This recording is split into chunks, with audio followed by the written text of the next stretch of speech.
রমজানের শুরুতেই চড়া নিত্য প্রয়োজনীয় দ্রব্যমূল্যের বাজার। সাতক্ষীরায় খিরাই কেজিতে বেড়েছে ৩০ টাকা, বেগুন ২০ টাকা, পেঁয়াজ ৫ টাকা। এছাড়া সব ধরনের সবজির দামই বেড়েছে। এদিকে মাসব্যাপী ৬৫০ টাকা কেজিতে গরুর মাংস বিক্রি করবে সাতক্ষীরা প্রশাসন। সাতক্ষীরার সুলতানপুর বাজারের শনিবারের চিত্র এটি। রমজানে নিত্য প্রয়োজনীয় পণ্য কেনাকাটায় ক্রেতাদের ব্যস্ততা। একদিনের ব্যবধানে খিরাই কেজিতে বেড়েছে ৩০ টাকা। এতে বেশ ক্ষুব্ধ ক্রেতারা।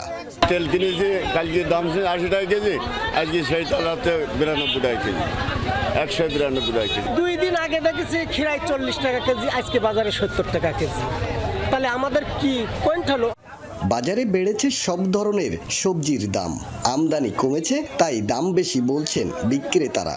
প্রত্যেকটা কেজিতে ১০ থেকে ৩০ টাকা কেজি পর্যন্ত বাড়ছে কাঁচামালে। মাল একটু আমদানি কম, দাম বেশি, এই জন্যে।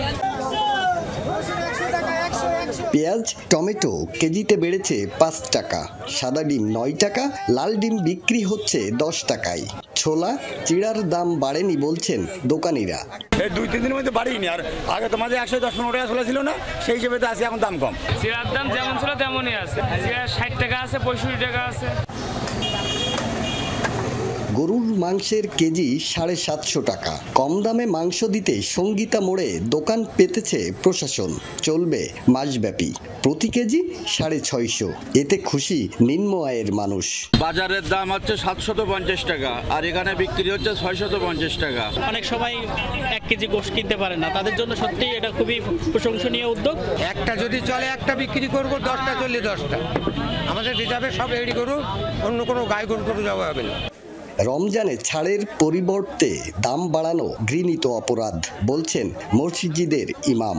কৃত্রিম সংকট তৈরি করলে নেওয়া হবে ব্যবস্থা, জানালেন কৃষি ও বিপণন কর্মকর্তা। শরীয়তের দৃষ্টিকোণ থেকে এটা খুবই গর্হিত একটা অপরাধ। আল্লাহ তাবারক ওয়া তাআলা যে ছাড়ের মনোভাব দিয়েছেন, সে ছাড়ের মনোভাব না দিয়ে মানুষকে কষ্ট দেওয়ার জন্য আখিরাতে এই ব্যাপারে জবাবদিহিতা করতে হবে। আমরা প্রতিনিয়তই ক্রয় মূল্যের সাথে বিক্রয় মূল্যের একটা সামঞ্জস্য বিধান করবে, যাতে পণ্য ক্রয় বিক্রয় হয় এবং জনসাধারণের জন্য ভোগান্তি না হয়। আমাদের সর্বোচ্চ চেষ্টা অব্যাহত থাকবে। কোনো কর্মী কৃত্রিম সংকটের মাধ্যমে দ্রব্যমূল্য বৃদ্ধি সহ্য করা হবে না। রমজানের শুরুতে প্রভাব পড়েছে বাজারে। জিনিসপত্রের দাম বাড়ছে। প্রশাসনিক নজরদারি না বাড়ালে এই দাম আরও বাড়বে বলে মনে করছেন ক্রেতারা। আকরামুল ইসলাম, যমুনা নিউজ, সাতক্ষীরা।